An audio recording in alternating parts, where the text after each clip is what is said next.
When the BBC launched Dancing with the Stars, that little nagging voice that we'd all had in our mind began to come forward, and I think everybody saw that and said, do you know what, that's it, that is the next move. I think we've got just a very short clip to show the difference in these kind of shows from what we had seen.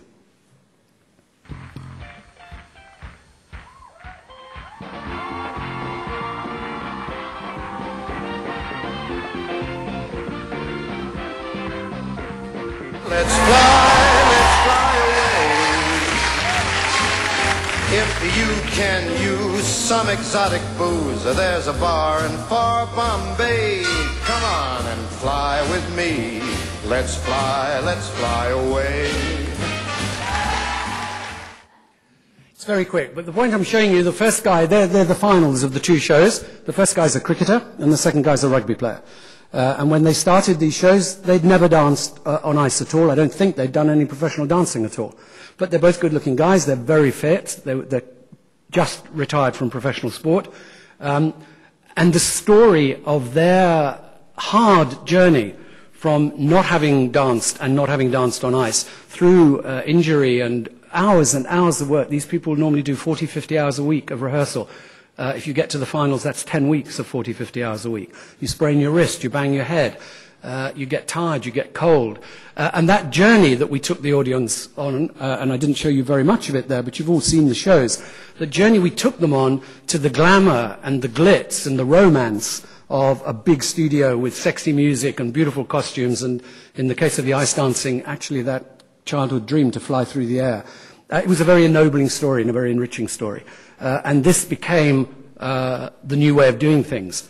But the problem you then have is you've still got these big shows that have survived so far on a slightly different tone of voice. Now these new, more aspirational shows have come in. How can you move the genre forward? And that's the dilemma that we faced. And I think my next clip is the one where we jumped, isn't it? The very last one. We had that dilemma to face earlier this year. We were looking at doing a second Simon Cowell show. We only do in the UK one show with Simon and his company Psycho, and that is X Factor, which is a huge show for us. But he had 2 or 3 new shows that he wanted us to consider. And he has an exclusive broadcast arrangement with ITV, so if he wants to work in British television, it has to be us. So we had to think very carefully about him wanting to do a second show. And of all the shows, he had one that we thought was the most likely to be able to get this new feeling of positiveness into. And that was a show called Got Talent. It had already run on NBC as America's Got Talent, but the truth is, although it had a successful summer, last summer, it did okay, but you know, everybody will tell you, the sellers will tell you it was a big breakout hit. It did okay. It got beaten in the crucial young demographic by a very ordinary derivative Fox show called So You Think You Can Dance. So we had issues about it. It also had Simon on the panel, and we wanted another man called Piers Morgan, a British man who was on the American panel. And both of them are quite waspish.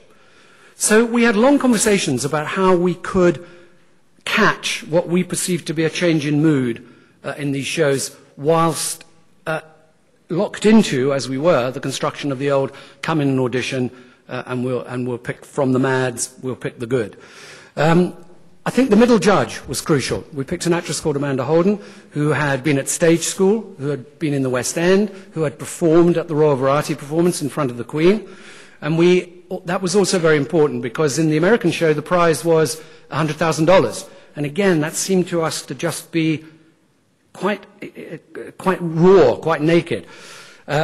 We broadcast the Royal Variety Performance this year. It alternates between us and the BBC. So we came up with this idea of the prize will be £50,000, but a place on the Royal Variety bill. And in fact, that worked better than we ever thought. I remember people not from the entertainment business saying to us, who cares about the Royal Variety bill? It turned out the entire variety business cared desperately about being on the Royal Variety show. And when we were recording these auditions, act after act after act would say, all I want to do is be on the Royal Variety. It is the pinnacle of my profession, if I have that one chance. And I think that brought people out in numbers. And then finally, we had a very, very intelligent panel of judges, particularly Simon Cowell, who have been doing this job far many more years than I want to remember now. Cowell is very, very good at what he does. And he understood that if he came out and just was waspish and chippy, that wasn't going to be the right mood.